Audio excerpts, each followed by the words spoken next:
সিউড়ি মুক ও বধির স্কুলের ১৩৫ নম্বর বুথে ইভিএম মেশিন খারাপ। দীর্ঘক্ষণ অপেক্ষার জেরে কেন্দ্রীয় বাহিনীর সঙ্গে বচসায় জড়ান স্থানীয় এক ভোটার।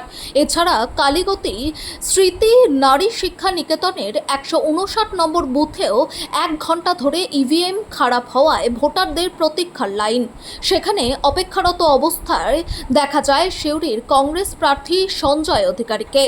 অন্যদিকে করিদ্ধা বিদ্যানিকেতনের ১৯২ ও ১৯৫ দুই বুথেও খারাপ ইভিএম।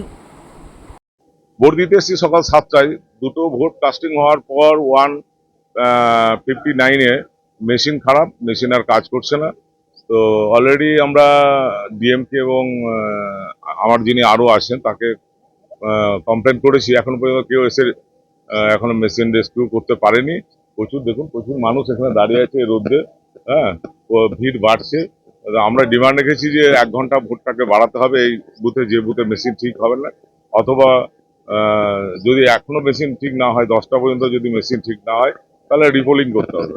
হ্যাঁ, এখনো পর্যন্ত দেখুন নির্বাচন কমিশনের কোনো প্রতিনিধি এসে পৌঁছালো না মেশিনটা ঠিক করার জন্য, এবং যারা আছেন এখানে ইসিআই লোক তারা ইনসাফিসিয়েন্ট মনে করছি।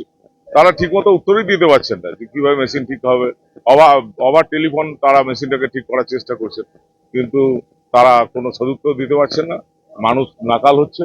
দেখুন বয়স্ক লোকরা কিভাবে রাস্তায় দাঁড়িয়ে আছে। তো আপনাদের মাধ্যমে আপিল করবো নির্বাচন কমিশনকে বলুন, ডিএম সাহেবকে বলুন ইমিডিয়েট যেন মেশিনটা ঠিক হয়।